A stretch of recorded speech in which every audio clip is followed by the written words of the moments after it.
जय हिंद साथियों, नमस्कार। स्वागत है आप सभी का आपके अपने प्लेटफॉर्म पर। मेरा नाम है योगेंद्र तिवारी और हम सभी लोग पढ़ने वाले हैं सीटेट के लिए एसएसटी पेपर 2 के लिए। प्यारे साथियों, एसएसटी सबसे महत्वपूर्ण सब्जेक्ट है क्योंकि ना तो एसएसटी से ज़्यादा किसी अन्य सब्जेक्ट का क्वेश्चन पूछा जाता है, ना तो इससे ज़्यादा किसी अन्य सेक्टर में जो है अन्य सेगमेंट में सब्जेक्ट के फेल ही होते हैं बच्चे। 60 क्वेश्चन पूछा जाता है और ये नौबत आ जाती है कि बच्चे 25, 20, 30 पे रह जाते हैं और जो थोड़ा सा अच्छा कर पाते हैं वो 40 तक रह जाते हैं और एक क्वेश्चन, दो क्वेश्चन, तीन क्वेश्चन से फेल हो जाते हैं। तो सीटेट को हम किस तरह से करें पेपर 2 के एसएसटी को कि ज़्यादा से ज़्यादा नंबर हम प्राप्त कर पाए और 90 की जगह 120 का टारगेट अपने लिए निर्धारित कर पाए। प्यारे साथियों, इसी दिशा में एक प्रयास करते हुए पीवाईक्यू की एक सीरीज लेकर आप सभी लोगों के लिए मैं चल रहा हूं, जिसमें प्रीवियस ईयर में पूछे गए सभी क्वेश्चंस के आंसर और उनको करने के तरीके को आप सभी लोगों को बता रहा हूं। ध्यान में रखिएगा, क्लास बहुत ही ज़्यादा आप सभी लोगों के लिए इम्पॉर्टेंट है क्योंकि इसमें आप सभी लोग अलग अलग तरह से क्वेश्चन को करना सीखते हैं। प्यारे साथियों, ध्यान में रखिएगा, आज की क्लास आप सभी लोगों के लिए होने वाली बहुत ही ज़्यादा खास, क्योंकि आज हम सीटेट के एसएसटी के महत्वपूर्ण प्रश्नों को देखने वाले हैं। तो आ जाइए सारे लोग, जितने भी साथी हमारे साथ जुड़े हुए हैं और पढ़ेंगे महत्वपूर्ण रूप से। जो भी साथी इस क्लास का पीडीएफ चाहते हैं वो current affairs by Yogendra sir Telegram group को ज्वाइन कर सकते हैं या स्कैनर के माध्यम से भी स्कैन कर सकते हैं। यहाँ पर आपको इस क्लास की पीडीएफ दी जाएगी, ठीक है ना। चलिए साथियों, शुरू करते हैं आज की महत्वपूर्ण क्लास। एक चीज ध्यान में रखिएगा, आज परेशान हो, आज हताश हो, आज हार रहे हो, आज तंगहाली में हो, आज गरीबी में हो, तुम्हारे पास कोई नहीं है। आज लोग तुमसे किनारा काटेंगे, लोग तुमसे दूरी बनाएंगे, लोग तुम्हारा उपहास उड़ाएंगे, लोग तुम्हारा मजाक उड़ाएंगे, लोग तुम्हें तिरस्कृत करेंगे, लेकिन जिस दिन तुम सफल हो जाओगे यही लोग तुम्हारे पीछे तुम्हारे कदमों में लेटे रहेंगे। सफलता का मतलब सीधा सा है सामाजिक दृष्टि से, आर्थिक दृष्टि से, हर एक दृष्टि से एक थोड़ा सा स्तर को आगे बढ़ा लेना। ध्यान में रखिएगा। लेकिन मैं इस बात को कहूंगा कि आप किसी के प्रसन्न होने, किसी के तिरस्कृत करने से, किसी के अन्य किसी एक्टिविटी से आप प्रभावित ही मत होइए, क्योंकि हाथी चलता जाता है, कुत्ता कितना भी टांग पटकता जाए, उसके पीछे पीछे लटकता जाए, लेकिन हाथी थोड़ी ना रुकता है।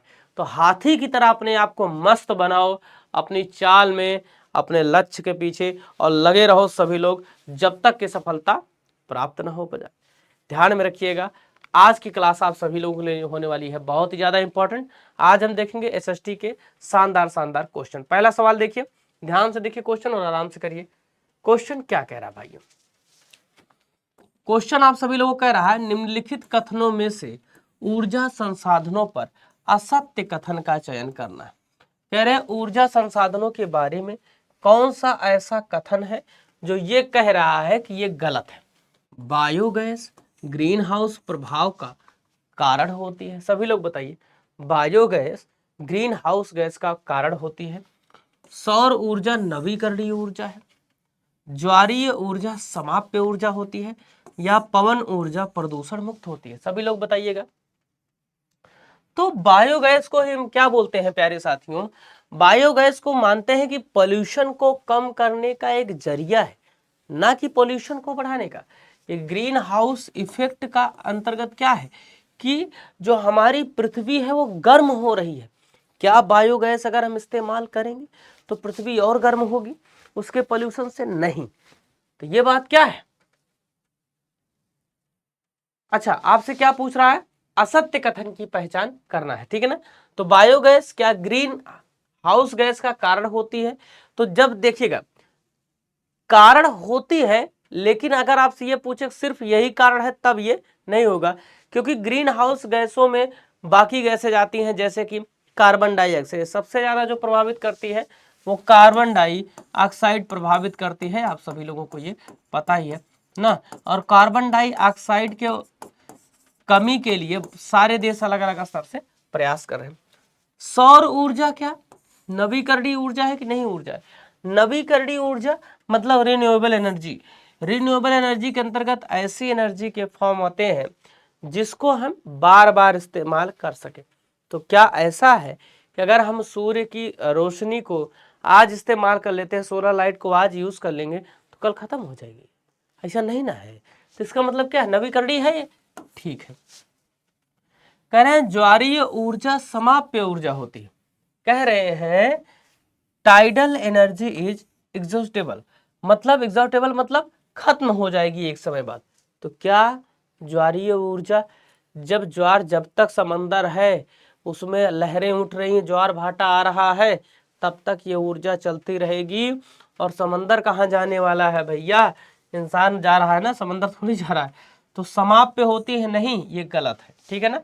और क्या कह रहा है, पवन ऊर्जा प्रदूषण मुक्त होती है, बिल्कुल पवन ऊर्जा प्रदूषण मुक्त होती है। भाई पवन ऊर्जा से कहाँ पोल्यूशन होता है ना, वो तो हवा से एनर्जी को लिया जाता है एक फॉर्म से दूसरे फॉर्म में, ठीक है ना, उसके माध्यम से वो चलती रहती है। इसका उत्तर क्या हो जाएगा, ऑप्शन नंबर सी, ठीक है।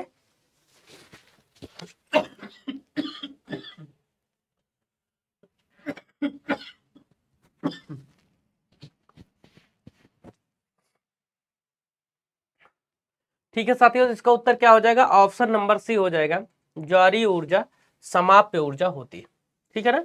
ये गलत था, बाकी सही है, असमाप्य ऊर्जा होती है। क्वेश्चन नंबर 62 देखिए और उत्तर दीजिए। 62वां प्रश्न आप सभी लोगों से क्या कह रहा है निम्नलिखित में से यातायात का कौन सा साधन अधिक दूरी में भारी एवं बड़े आकार वाले सामानों को ढोने के लिए सबसे सस्ता है। कह रहे यातायात का कौन सा ऐसा साधन है जो अधिक दूरी में भारी एवं बड़े आकार वाले सामानों को ढोने के लिए सस्ता है, सभी लोग बताइएगा। जल मार्ग है, रेल मार्ग है, वायु मार्ग है, सड़क मार्ग है, सभी लोग बताइए कौन सबसे सस्ता है। अब देखो होता क्या है, जब व्यापारिक क्षेत्र में आप देखोगे, आज भी व्यापार जो होते हैं, जो भी ट्रेड होते हैं, उन ट्रेड्स में आप सभी लोग देखोगे तो ज्यादातर जल मार्गों का प्रयोग किया जाता है। जब कहीं पर जल मार्ग अवेलेबल नहीं है, तो जहां तक जल मार्ग अवेलेबल है वहां पे सामान लाया जाता है। उसके बाद आप देखते हैं उसको रेलवे से ले जाया जाता है मालगाड़ियों में भर भर के, ठीक है ना। अगर मालगाड़ी से कहीं पर सामान नहीं जाता तब उसको हम सड़क मार्ग से ले जाते हैं, ठीक है ना। बात समझ में आ रही कि नहीं समझ में आ रही। अगर कहीं सड़क मार्ग भी नहीं जा रहा है, अंतिम चारा होता है वायु मार्ग से ले जाना, क्योंकि वायु मार्ग का जो खर्चा है वो क्या है प्यारे साथियों, ज्यादा है। तो सबसे सस्ता अगर कोई रास्ता है व्यापार के लिए या यातायात के लिए, तो ध्यान में रखिएगा वो कौन सा है, तो वाटर वे है, जल मार्ग है। इसको ध्यान में आप सभी लोगों को रखना है, ये सबसे सस्ता मार्ग है। भारत सरकार ने अभी एक प्रोजेक्ट शुरू किया है, नदी जोड़ो योजना। क्या शुरू किया, नदी जोड़ो योजना। अब आपको ये लगता होगा नदी जोड़ो योजना से क्या होगा, तो जब नदियों को एक दूसरे से इंटर कनेक्ट कर दिया जाएगा, तो ध्यान में रखिएगा इस बात को, जब नदियां एक दूसरे से इंटर कनेक्ट हो जाएंगी माय डियर फ्रेंड्स, तो अपने आप ही जल मार्ग को प्रमोशन मिल जाएगा। क्योंकि कई नदियां ऐसी हैं जिनमें जहाज ही नहीं उतारे जा सकते, क्योंकि उनका जलस्तर कम रहता है। दूसरी बात, कुछ नदियां ऐसी हैं जिनमें कुछ महीने तो पानी रहता है, कुछ महीने वो सूख जाती हैं। तो जब नदियों को इंटरकनेक्ट कर दिया जाएगा, आप जानते होंगे ज्योग्राफी में आपने पढ़ा होगा, नदियां दो तरीके से होती हैं, ठीक है ना। एक वे नदियां जो हिमालय से निकलती हैं, जो हिमालय से निकलती हैं उनको क्या बोला जाता है, हिमालयी नदियां। और हिमालयी नदियां एक प्रकार हो गया, दूसरा होता है प्रायद्वीपीय नदियां, ठीक है ना। प्रायद्वीपीय नदियां, ये दो तरीके की नदियां होगी, अब समझिएगा। जो हिमालयी नदियां हैं माय डियर फ्रेंड्स, उस बात को ध्यान में रखिएगा, ये क्या होती हैं, इनमें दो चीजें, चूंकि पानी इसमें क्या होता है, वर्षा से आता है, बारिश से आता है, और साथ ही साथ ग्लेशियर के पिघलने से भी आता है। दो रूपों में इसमें पानी मिलता है, इसलिए पानी हमेशा बना रहता है, पानी जो है उसकी मात्रा कम नहीं होती है। जबकि अगर प्रायद्वीप भारत की नदियों को देखेंगे तो इसमें जो है पानी वर्षा से मुख्य रूप से मिलता है, इसलिए जब बारिश नहीं होती तो ये नदियां सूख जाती हैं, और सूखने के कारण स्थिति बहुत ज्यादा खराब हो जाती है। बात समझ में आ रही नहीं समझ में आ रही, ठीक है। तो राइट आंसर क्या हो जाएगा my dear friends, option number A यहाँ पर राइट। आशा करता हूँ इतनी चीजें आप सभी लोग समझ में आई होंगी। नेक्स्ट क्वेश्चन देखिएगा, क्वेश्चन नंबर 63 क्या कह रहा है, जरा ध्यान से देखो भाई। 63वां क्वेश्चन क्या कह रहा है, अपने पर्यावरण को बचाने के लिए जिस प्रकार के संसाधनों का हमें अधिक उपयोग करना चाहिए वह सुझाएं। देखिए ध्यान समझिएगा, अपने पर्यावरण को बचाने के लिए कौन से संसाधनों का उपयोग हमें करना चाहिए, सभी लोग बताइएगा।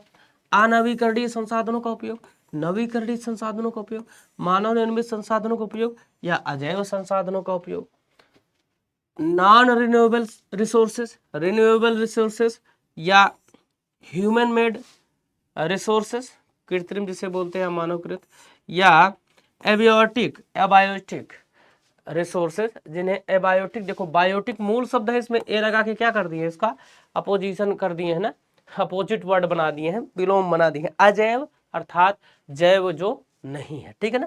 तो किस प्रकार के संसाधनों का प्रयोग करेंगे अपने पर्यावरण को बचाने के। अब देखो पर्यावरण मतलब जिससे हम घिरे हुए हैं, चारों तरफ जिससे घिरे हुए हैं, तो उसको बचाने के लिए क्या करेंगे, ऐसे संसाधन प्रयोग करेंगे जो नवीकरणीय संसाधन है, जैसे सौर ऊर्जा। अभी हमने पढ़ा था क्वेश्चन, जैसे क्या है सौर ऊर्जा, क्या है नवीकरणीय संसाधन है कि नहीं संसाधन है, समझ रहे नहीं समझ रहे, इस बात को ध्यान में रखिएगा। अब पर्यावरण के लिए कुछ बच्चे पर्यावरण नहीं जानते हैं, तो पर्यावरण के लिए आप एक तो प्राइमरी 5वीं से पढ़ते हुए चले आ रहे हैं, प्राइमरी स्टेज पे जो एजुकेशन दी जाती है उसमें बताया जाता है कि परिधन आवरण बराबर पर्यावरण। परिमाने क्या होता है मेरे साथियों, चारों ओर, ठीक है ना, आवरण मतलब घेरा, ठीक है ना, तो चारों ओर जो वायु का घेरा है वही क्या है अभी पर्यावरण बता थोड़ी छोड़ेंगे आपको। पर्यावरण वायुमंडल में डिफरेंसेस क्या है, अब बताइए। वायुमंडल पृथ्वी से गुरुत्वाकर्षण शक्ति के द्वारा बंधा हुआ है, वायुमंडल पृथ्वी से क्या है, गुरुत्वाकर्षण शक्ति के माध्यम से बंधा हुआ है, रुका हुआ है। बात को समझिएगा यहाँ पे, ठीक है ना। वायुमंडल का ही एक छोटा रूप है पर्यावरण जो हमसे संपर्क में, ठीक है ना। आप जानते हो वायुमंडल क्या है, 1000 किलोमीटर से ज्यादा दूर है, बहुत उसका बड़ा एरिया है, तो वो तो हमारे पूरा संपर्क में रहता नहीं, सबसे निचली परत ही संपर्क में रहती। इस बात को ध्यान में रखिएगा, ठीक है ना। तो वायुमंडल का ऐसा हिस्सा हम कह सकते हैं जो सबसे तेज गति से प्रभावित होता है मानवीय गतिविधि के कारण, ठीक है ना। क्वेश्चन नंबर 64 देखिए, सभी लोग बताइए 64वां प्रश्न क्या कह रहा है। एक कक्षा गतिविधि के समय शिक्षक ने विद्यार्थियों से आदिवासियों जैसी दिखने वाली गुड़िया का चयन करने के लिए कहा।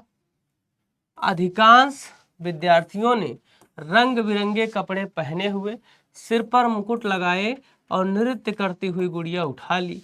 यह व्यवस्था क्या दिखाता है। कह रहे एक कक्षा में टीचर ने कहा कि आप एक गुड़िया जैसी आदिवासियों जैसी दिखने वाली गुड़िया उठाओ। अब बच्चे कहे यार आदिवासियों जैसी दिखने वाली गुड़िया कौन सी है। अब उनको ये गुड़िया ऐसी दिखी जो अलग तरीके से परिधान पहने हुए है और सिर पर मुकुट उकुट लगाए हुए है, नृत्य कर रही है, तो कहे हाँ यार यही तो है आदिवासियों जैसी। तो आपसे प्रश्न क्या कह रहा है, ये व्यवस्था क्या कहलाती है, ये क्या भेदभाव कहलाती है, रूढ़िवाद कहलाती है, प्रगतिशीलता कहलाती है या पूर्वाग्रह कहलाती है। तो क्या कहलाती है माय डियर फ्रेंड्स, ध्यान में रखिएगा, इसे रूढ़िवादिता कहा जाता है। ऑप्शन नंबर बी यहाँ पर सही हो जाएगा।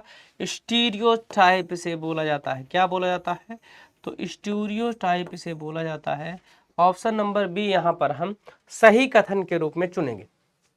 आपके जहन में एक सवाल आना चाहिए कि हमको नहीं पता है कि रूढ़िवादिता क्या है, ठीक है ना, हमको नहीं पता है रूढ़िवादिता क्या है। तो रूढ़िवादिता क्या है, स्टीरियोटाइप होना क्या है।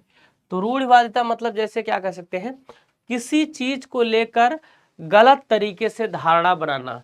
रूढ़िवादिता को अगर आप देखेंगे तो यह एक नकारात्मक शब्द है। यह शब्द स्वयं में कैसा है, तो नकारात्मक शब्द है। जैसे आप किसी भी व्यक्ति को लेकर ये नहीं कह सकते हम आपको लेकर रूढ़िवादी हैं, ठीक है ना। जैसे आप कहते हो कि मर्द को दर्द नहीं होता है, एक लाइन आप बोलते हो कि मर्द को दर्द नहीं होता है। ये लाइन बहुत ज्यादा आप लोग सुनते होंगे। ये क्या स्टीरियोटाइप व्यवस्था है भैया, मर्द को कैसे दर्द नहीं हो सकता है, ये संभव है? ये झूठ बोला जा रहा है ना, गलत तरीके से रिप्रेजेंट किया जा रहा है चीजों को।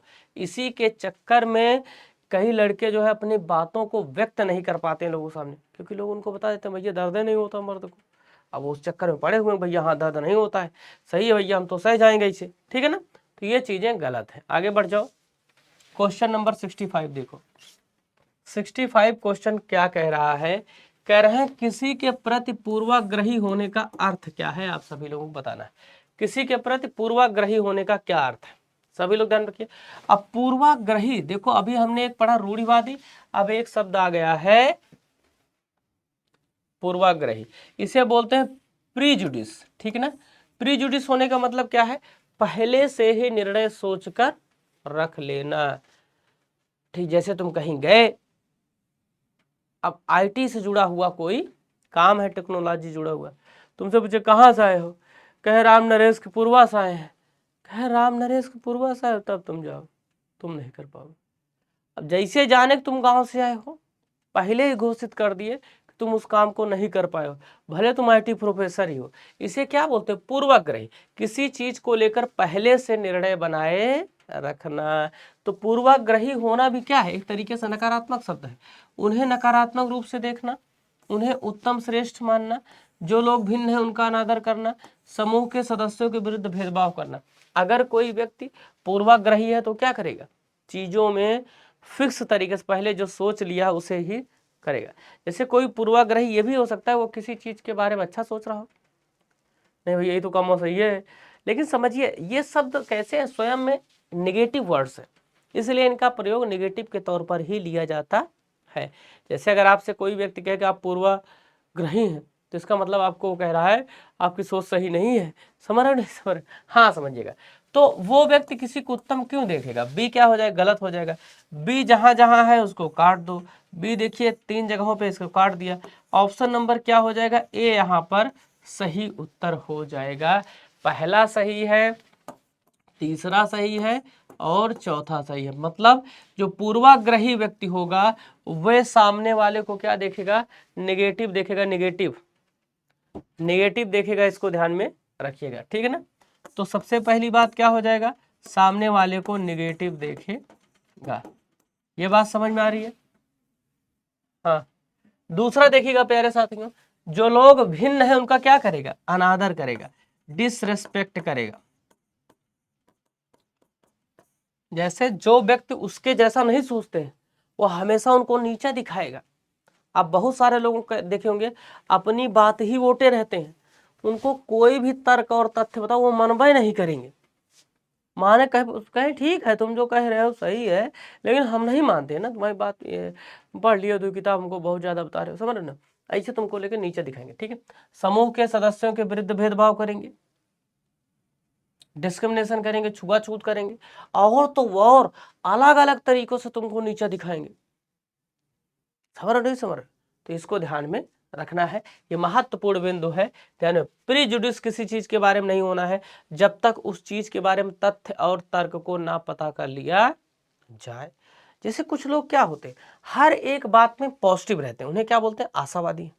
हर एक बात में पॉजिटिव है, कितने भी कठिन से कठिन समय आए वो पॉजिटिव ही रहते हैं। क्वेश्चन नंबर 66 देखिएगा, निम्नलिखित कथनों को पढ़िए तथा सही विकल्प का चयन कीजिए। ठीक है, निम्नलिखित कथनों को पढ़िए तथा सही विकल्प का चयन करिए। आपको एक कथन दिया है ए, तर्क उसका कारण दे रहा है आर, ठीक है ना। कथन क्या कह रहा है, संघीय व्यवस्था भारत में सांस्कृतिक विविधताओं को की आवश्यकताओं तथा मांगों का पालन करती है। कह रहे हैं भारत में जो संघीय व्यवस्था है, भारत एक कैसा देश है, तो संघीय देश है, इसमें कह रहे हैं ये जो संघीय व्यवस्था है वो सांस्कृतिक विविधताओं का पालन करती है। मैंने पेड़ में विविधताओं को पढ़ाया है कि जो भारत एक संघ के रूप में हम देखते हैं ये अलग अलग धर्मों, अलग अलग संस्कृतियों, अलग अलग रहन सहन, अलग अलग नस्ल के लोग यहाँ पर हैं, अलग अलग मान्यताओं के लोग हैं, अलग अलग पंथों के लोग हैं, लेकिन सबको ये आपस में जोड़े रखता है और सबकी बातों को रिप्रेजेंट करता है। बात समझ आ रही नहीं?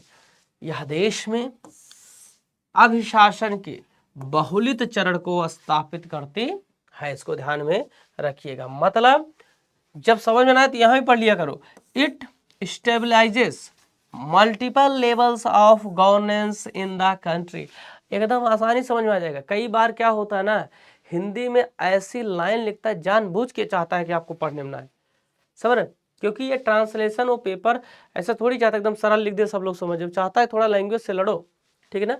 तो कह रहे हैं it stabilises multiple levels of governance. तो जो यूनियनिस्ट व्यवस्था है, यूनियन जो है, देखिए भारत में क्या है, यूनियन है, इसको ध्यान में रखिएगा। भारत का संघ कैसा है, तो भारत का संघ जो है उसकी इंग्लिश होती है यूनियन, और नॉर्मली आप संघ की इंग्लिश पढ़ोगे तो फेडरल ही लिखा मिलेगा, ध्यान में रखिएगा। ये कहाँ से प्रेरित है, तो कनाडा के संविधान से प्रेरित है। कहाँ के, तो कनाडा के संविधान से प्रेरित है। इसको ध्यान में आप सभी लोगों को रखना है, ठीक है। बात समझ में आ रही नहीं समझ में आ रही है, तो क्या हो जाएगा, दोनों कथन सही हैं और व्याख्या भी करते हैं। ऑप्शन नंबर डी के रूप में इसको चुना जाएगा। इतनी बात सबको समझ में आ गई, क्लियर हो गया सभी को। चलिए नेक्स्ट क्वेश्चन देखते हैं क्या कह रहे हैं। क्वेश्चन नंबर 67 देखिएगा, कह रहे हैं निम्नलिखित में से किन घटनाओं की पहचान अनुसूचित जाति और अनुसूचित जनजाति अत्याचार रोकथाम अधिनियम 1989 के उल्लंघन के रूप में की गई है। आप सभी लोगों को बताना है कौन सी ऐसी घटनाएं हैं जिनकी पहचान अनुसूचित जाति और अनुसूचित जनजाति अधिनियम 1989 के उल्लंघन के रूप में की जाती है। 4 कथन दिए गए हैं, 1, 2, 3 और 4, यहाँ है चौथा, ठीक है ना। अब देखिएगा, ऊंची जाति के लोगों द्वारा अनुसूचित जाति के लोगों के विरुद्ध हिंसा, तो क्या इसमें आएगी।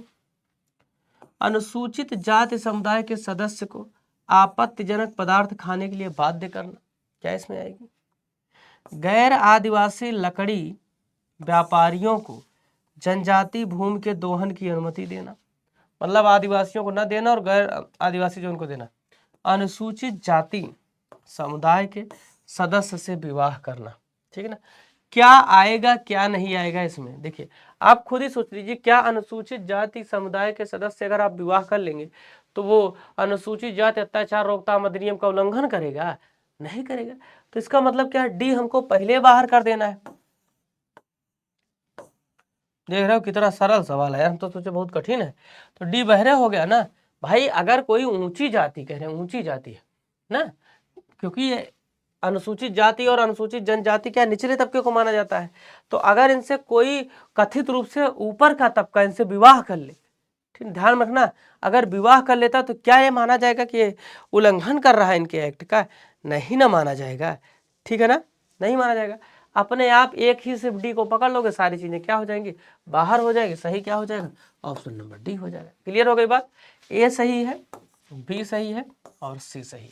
मतलब 1989 एक्ट का उल्लंघन होगा अगर ऊंची जाति के लोगों द्वारा निचली जाति या अनुसूचित जाति के लोगों के विरुद्ध हिंसा करना। अब कथित रूप से, चूंकि यहाँ ऊंचा लिखा है, गलत खुदे लिखा है, कथित लिखना चाहिए आगे। अनुसूचित जाति समुदाय के सदस्य को आपत्तिजनक पदार्थ खाने के लिए बाध्य करना, तो भैया आप किसी कुछ भी थोड़ी खिला सकते हैं, ठीक है ना। गैर आदिवासी ये भी भेदभाव के अंतर्गत आ रहा है, लेकिन आप चौथा देखेंगे अपने आप समझ जाएंगे कि चौथा भैया गड़बड़ है कुछ मामला, ठीक है। इतनी बात समझ में आ गई। चलिए क्वेश्चन नंबर 68 बताइए, कह रहे हैं 68, मध्याह्न भोजन योजना ने विद्यार्थियों में जातिगत पूर्वाग्रहों को कम करने में सहायता की है तथा सामाजिक न्याय को बढ़ावा दिया। कह रहे हैं मिड डे मील योजना जो है इसका नया नाम क्या कर दिया गया है, इसका नया नाम कर दिया गया है प्रधानमंत्री पोषण मिशन। क्या कर दिया है प्यारे साथियों, इसका नया नाम कर दिया है प्रधानमंत्री पोषण मिशन कर दिया गया है, ठीक है ना, पीएम पोषण मिशन। कह रहे हैं इस योजना ने जातिगत पूर्वाग्रहों को कम करने में सहायता की है तथा सामाजिक न्याय को बढ़ावा दिया है। सही विकल्प के चयन द्वारा कथन को समझाइए। पहला, दूसरा, तीसरा और चौथा, 4 विकल्प हैं। कह रहे हैं सभी जातियों के बच्चे साथ साथ खाते हैं, सही है। कई स्थानों में दलित महिलाओं को खाना पकाने के लिए रखा गया है, सही है। स्कूलों में गरीब बच्चों का प्रवेश लेना कई गुना बढ़ गया है, सही है। स्कूल छोड़ने की दरों में कमी आई है, सही है। सही नहीं सही बताइए। सभी जातियों के बच्चे साथ में जो है बैठ के खाते हैं। तो इससे क्या होता है, जातिवादी जो मानसिकता थी उसको तोड़ने में हमें सहूलियत मिल रही कि नहीं मिल रही है? मिल रही सहूलियत, इसको ध्यान में रखिएगा। दूसरी बात, कई स्थानों में दलित महिलाओं को खाना पकाने के लिए रखा गया है। तो इससे जो कथित रूप से कहते हैं इनका छुआ हम नहीं खाएंगे, वो भी मानसिकता बच्चों में धीरे धीरे करके टूटेगी, क्योंकि वो तो कहेंगे ना हम तो फलाने के हाथ से खाते थे, बहुत बढ़िया खाना बनाती थी। ठीक है, समझ रहे नहीं समझ रहे? भोजन थोड़ा सा गुणवत्ता और बढ़ानी चाहिए ना, जो या उसमें जो है पैसे वैसे जो खा जा रहे हैं लोग, प्रिंसिपल मिलके सब, इनको थोड़ा सा ईमानदारी बरतना चाहिए, क्योंकि उससे बच्चों का इंटरेस्ट पैदा होगा। जब अच्छा भोजन बनेगा तो उसमें इंटरेस्ट पैदा होगा और बच्चे स्कूल आएंगे। लोग तो घपला कर जा रहे हैं सारा। स्कूलों में गरीब बच्चों को प्रवेश लेना, कई बच्चे ऐसे हैं जो पहले खाना नहीं खाने को 2 टाइम पाते थे। बात सही, आज भी भारत में बिना खाए लाखों बच्चे सोते हैं, लाखों लोग सोते हैं। उनमें से ऐसी दशा में मिड डे मील योजना का आना बहुत बड़ा एक कदम था, जिसके माध्यम से बच्चे कहीं न कहीं स्कूल की तरफ स्विच किए। पहले क्या होता था, बच्चे आते थे तो स्कूल में भूख लग जाती थी उनको, भाग जाते थे वो स्कूल ही छोड़ के। अब क्या, उनको टाइम से खाना मिलता है, सुबह खाए क्या, दोपहरवा खाए, शामवा खाए, पूरा खा जो है एकदम शरीर बना रहे, कह रहे हैं बॉडी बनाएंगे एकदम। स्कूल छोड़ने की दरों में कमी आई है, खाना पीना मिल रहा है तो आराम से पढ़ रहे हैं। स्कूल छोड़ने में वही नहीं है कि स्कूल छोड़ के चले जाना है या भाग जाना है, या पहली पास कर लिए दूसरी नहीं पढ़ना, दूसरी पास कर लिए तीसरी नहीं पढ़ना, अब पढ़ रहे हैं आराम से। तो क्या हो जाएगा, सारे कथन सही है। ABCD ऑप्शन नंबर C के रूप में यहाँ पर उत्तर हो जाएगा। इतनी बात सबको समझ में आ गई? आगे बढ़ा जाए भैया, बोलते रहो साथ में, थोड़ा चला जाए। चलो भैया ठीक है।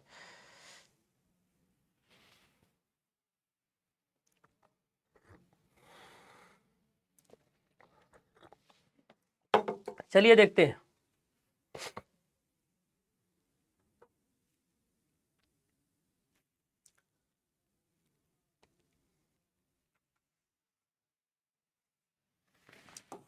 क्वेश्चन नंबर 69 देखिएगा। 69 क्वेश्चन क्या कह रहा है? कह रहा है निम्नलिखित में से कौन से प्रावधान भारतीय न्यायिक व्यवस्था की स्वतंत्रता सुनिश्चित करते हैं? निम्नलिखित में से कौन से प्रावधान भारतीय न्यायिक व्यवस्था की स्वतंत्रता सुनिश्चित करते हैं? आप सभी लोगों को बताना है कौन सा प्रावधान है ऐसा। कह रहे हैं न्यायाधीशों की नियुक्ति की प्रक्रिया विधायिका शामिल नहीं होती। कह रहे हैं न्यायाधीशों की नियुक्ति की प्रक्रिया में जो विधायिका शामिल नहीं होती है, ये क्या करता है, न्यायिक व्यवस्था की स्वतंत्रता बताता है। ठीक है। न्यायाधीशों का निश्चित कार्यकाल, ठीक है भैया। न्यायाधीशों के आचरण की संसद चर्चा नहीं कर सकती, ठीक है। सर्वोच्च न्यायालय के मुख्य न्यायाधीश को शपथ राष्ट्रपति दिलाते हैं। क्या इसमें से हो जाएगा, जो न्यायिक व्यवस्था की स्वतंत्रता सुनिश्चित करते हैं, ध्यान में रखिएगा, सुनिश्चित करते हैं पूछ रहा है, ठीक है ना। तो डी देखिए, जो कि राष्ट्रपति क्या है, स्वतंत्रता नहीं सुनिश्चित करते हैं, ध्यान में रखिएगा, क्योंकि राष्ट्रपति शपथ दिलवाते हैं और राष्ट्रपति कार्यपालिका का प्रधान होता है। ध्यान से समझना इस बात को, राष्ट्रपति कार्यपालिका का प्रधान होता है।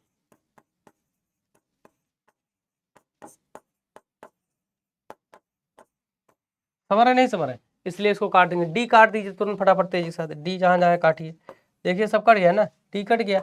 ऑप्शन नंबर क्या हो जाएगा अपने आप, चौथा हो जाएगा सही ना। चौथा क्या हो जाएगा सही, ABC। तो पहला भी सही है, विधायिका शामिल नहीं होती, दूसरा भी सही है और तीसरा भी सही है। अब सोचो ये क्वेश्चन क्या है, पॉलिटी का है, और किस तरीके से आपको इसका एप्लीकेशन पूछा, कहीं कोई आर्टिकल पूछा नहीं पूछा, आपसे इस तरह से पूछा है कि आप इस व्यवस्था को कैसे ही करेंगे। तो इसका मतलब है कि आपको सही तरीके से चीजों को पढ़ना है, इसको ध्यान में रखना है। अगला क्वेश्चन, चलो भैया देखते क्वेश्चन नंबर 70 क्या है। कह रहे हैं ऑफिस जाने वाली महिला जिसे वेतन एवं सम्मान मिलता है द्वारा निष्पादित ऑफिस संबंधी काम की तुलना में घरेलू महिला द्वारा निष्पादित काम अनदेखा तथा अदत्त है। अदत्त मतलब कुछ दिया नहीं जाता उसका, ठीक ना। इसके पीछे के संभाव्य कारण की जांच करिए। कह रहे हैं मान लीजिए दो सीताराम और राम जियावन दो भाई हैं। सीताराम और राम जियावन दो भाई हैं। अब सीताराम की पत्नी जो है प्राइमरी में टीचर है। हर महीना मान लीजिए उसको 40,000 रुपये मिल रहा है, ठीक है ना। और जो राम जियावन है, राम जियावन की पत्नी जो है घर पे काम करती है, कपड़ा धुलती, बर्तन धुलती है, बच्चों को धुलती, उनको भी पीटती मारती रहती दिन भर, ठीक है ना। काम करती रहती, पूरा दिन काम है। सास ससुर का हाथ पैर दबा रही है, पूरा काम काम भरा, घर में बहुत काम है, खाना बना रही, सबको खिला रही। और जो है इज्जत किसकी है?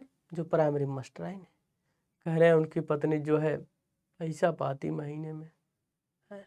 और जबकि जो महिला घर में काम कर रही है वो ज्यादा काम कर रही है, लेकिन उसको 1,000 रुपया महीने में नहीं मिल रहा है कि एक भी 1,000 रुपये क्या किया जाए, उसको दिया जाए। समझ रहे नहीं समझ रहे? तो अब आप बताइएगा, कार्यालयी काम का अतिमूल्यन किया गया है, घरेलू काम के लिए कम समय लगना है, या भारतीय समाज की पैतृक व्यवस्था है, पैतृक व्यवस्था इसको करेंगे बहरहाल, ठीक है ना। घरेलू काम का अवमूल्यन, इसमें क्या, बड़ा बढ़िया शानदार सवाल है यार, वास्तव मजा आ गया। इसके ऑप्शंस बहुत अच्छे, बहुत बढ़िया, उम्दा क्वालिटी के ऑप्शंस है। पढ़ने लिखने के बाद भी इसको गलत किया जाएगा।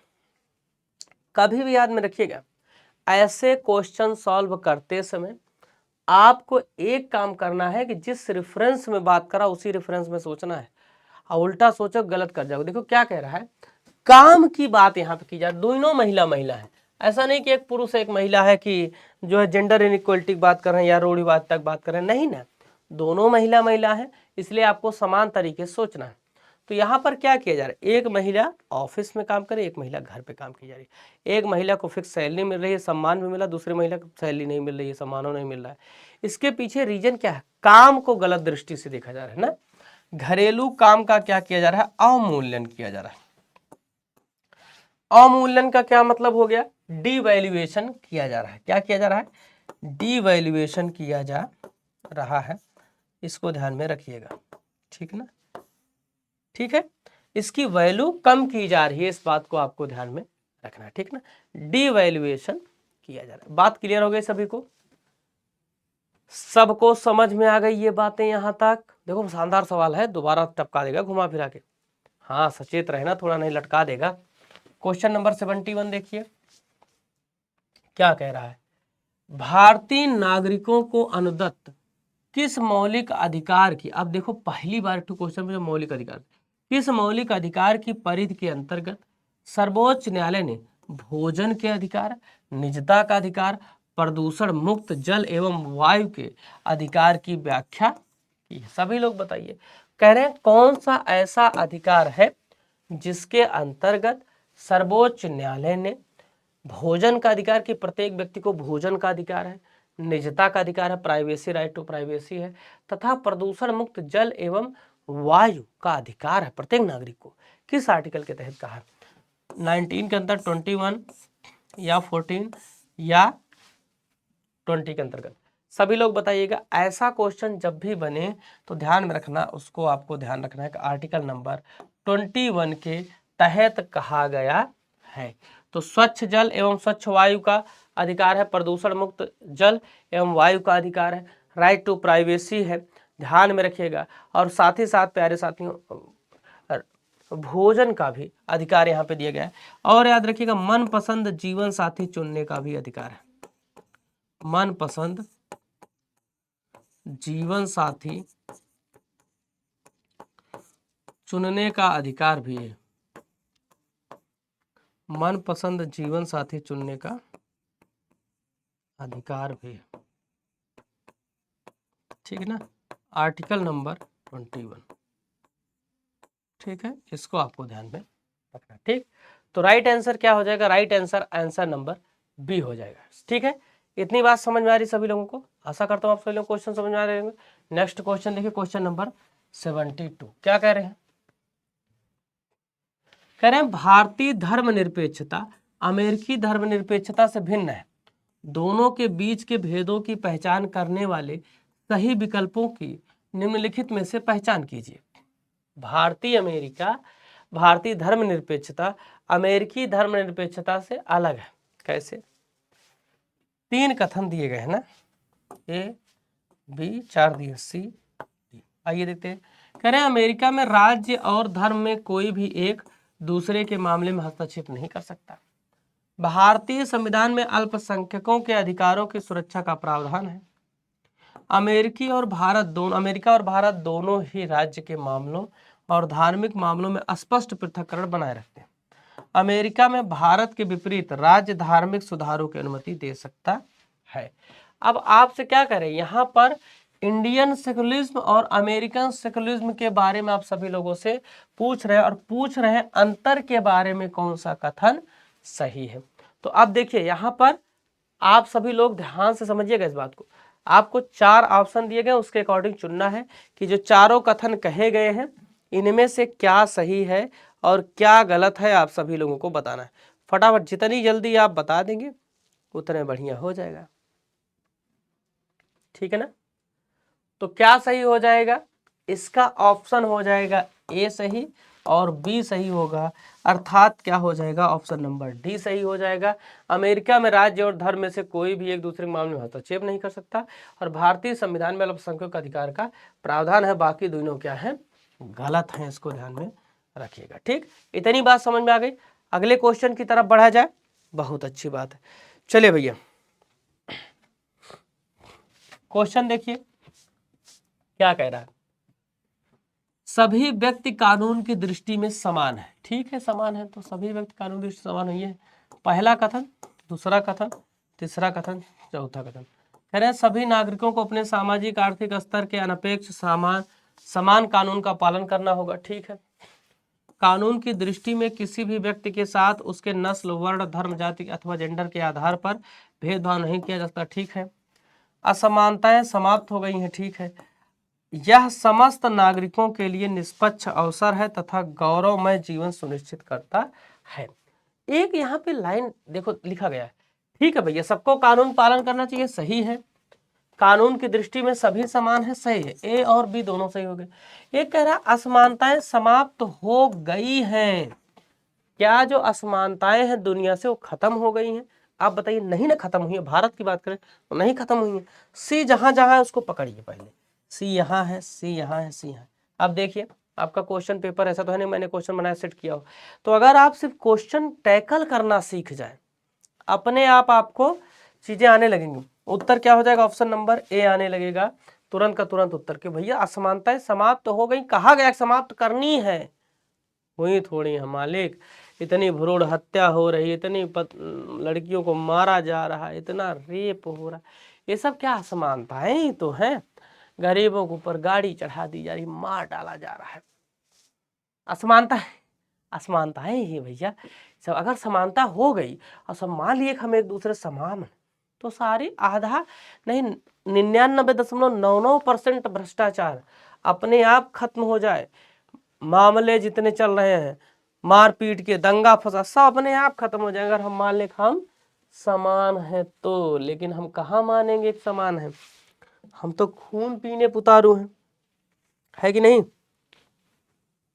आगे देखिएगा, सही सुमेलित करना है। राजमिस्त्री, घरेलू कामगार, सब्जी विक्रेता, दुकान में सुपरवाइजर। अरे भैया राजमिस्त्री क्या है, दिहाड़ी मजदूर है। घरेलू कामगार आज रखोगे कल नहीं रखोगे। सब्जी विक्रेता ठीक है। दुकान में सुपरवाइजर व्यवसायी है। क्या ये व्यवसायी नहीं ना है, ये कहाँ व्यवसायी हो जाएगा।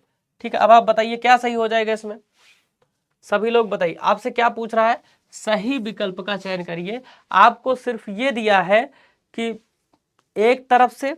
अच्छा एक चीज देखिएगा, क्या राजमिस्त्री जो है इस कैटेगरी के अंतर्गत आएगा? राजमिस्त्री क्या इस कैटेगरी के अंतर्गत आएगा कि नहीं आएगा? ठीक है, ठीक है बताइए। राजमिस्त्री दिहाड़ी मजदूरत होता है, नहीं तो उसको गलत मार दो, कह दो जो है अनियमित होता है। ठीक है भैया, तो क्या हो जाएगा, ये गलत है, बाकी सही हो जाएगा। मतलब ए बी सी क्या हो जाएगा, सही उत्तर हो जाएगा। इसको देखिएगा, ग्रामीण क्षेत्रों से शहरी क्षेत्रों में बढ़ते प्रवर्सन के परिणाम स्वरूप शहरों में औद्योगिक स्थलों के निकट स्लम क्षेत्रों में वृद्धि हुई है।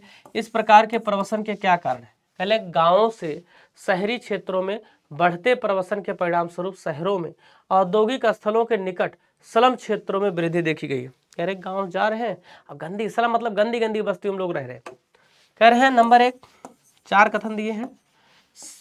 शहरी क्षेत्रों में जीवन के स्तर में अधोगति है, ग्रामीण कामगार बाजार में विघटन है, घटी हुई कृषि उत्पादकता है, या ग्रामीण क्षेत्रों में बढ़ी हुई कुशल कार्यबल की संख्या है।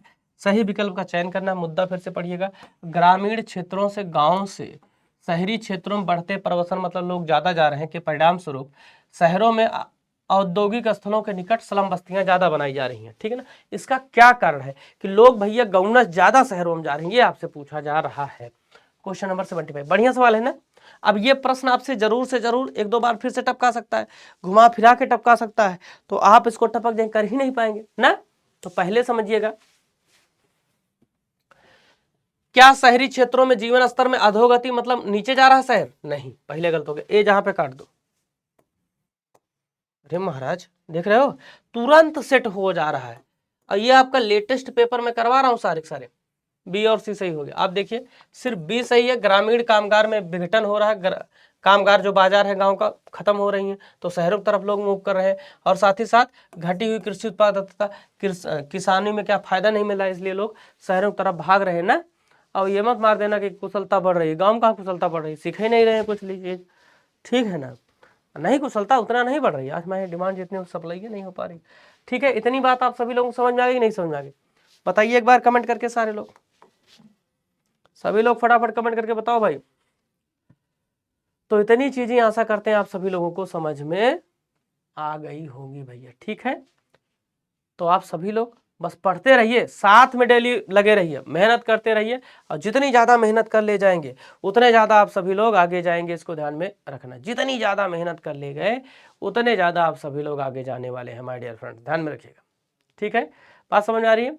तो आप सभी लोग हमसे जुड़े, इसके लिए बहुत बहुत शुक्रिया आप सभी का, बहुत बहुत धन्यवाद। जय हिंद।